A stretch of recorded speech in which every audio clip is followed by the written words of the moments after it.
కార్తీక పురాణము 20వ అధ్యాయం. పురంజయుడు దురాచారుడగుట. జనక మహారాజు చాతుర్మాస వ్రత ప్రభావమును వినిన పిమ్మట వశిష్ఠునితో, గురువర్య, కార్తీక మాస మహత్యమును ఇంకనూ వినవలయునడి కోరిక కలుగుచున్నది. ఈ వ్రత మహత్యమును ఇంకనూ విశేషములు కలవా అను సంశయము కూడా కలుగుచున్నది. ఈ నా సంశయ నివారణ కొరకు మరిన్ని ఉదాహరణలు వినిపించు, నన్ను కృతార్థునిగా చేయు అనెను. ఆ మాటలకు వశిష్ఠుల వారు మందహాసముతో, ఓ రాజా, కార్తీక మాస మహత్యము గురించి అగస్త్య మహామునికి అత్రిమునికి జరిగిన ప్రసంగం ఒకటి కలదు. దానిని వివరించెదను, ఆలకించమని ఆ కథా విధానమును ఇట్లు వివరించిరి. పూర్వం ఒకప్పుడు అగస్త్య మహర్షి అత్రి మహర్షిని గాంచి, ఓ అత్రిముని, నీవు విష్ణువు అంశయందు పుట్టినావు. కార్తీక మాస మహత్యమును నీకు అమూలాగ్రముగా తెలియను కాన దానిని నాకు వివరింపము అని కోరిను. అంతా అత్రి మహాముని, కుంభసంభవ, నీవడిగిన ప్రశ్న వాసుదేవునికి ప్రీతికరమగుటచే ఉత్తమమైనది. కార్తీక మాసంలో సమానమగు మాసము, వేదముతో సమానమగు శాస్త్రము, ఆరోగ్య సంపదయకు సాటియగు సంపద లేదు. అటులనే శ్రీమన్నారాయణ కంటే వేరు దేవుడు లేడు.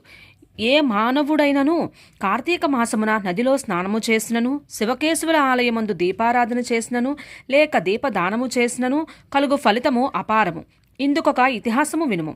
త్రేతాయుగమున పురంజయుడను సూర్యవంశపు రాజు అయోధ్యా నగరమును రాజధానిగా చేసుకుని రాజ్యమేలుచుండును. అతడు సమస్త శాస్త్రములు చదివి పట్టాభిషిక్తుడై న్యాయముగా రాజపాలన చేసెను. ప్రజలకెట్టి ఆపదలు రాకుండా పాలించుచుండెను.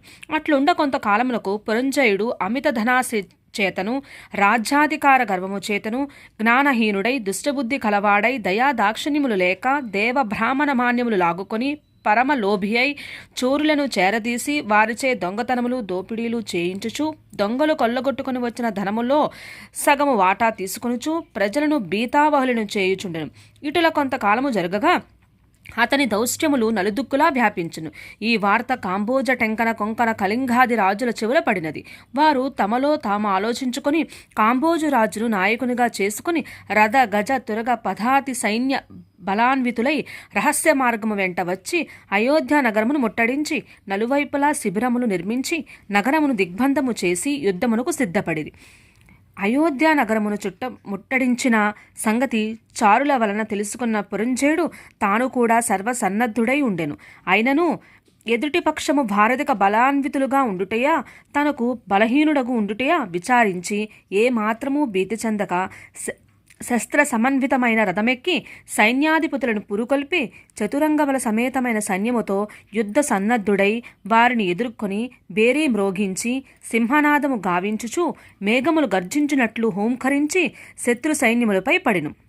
20వ అధ్యాయము 20వ రోజు పారాయణం సమాప్తం.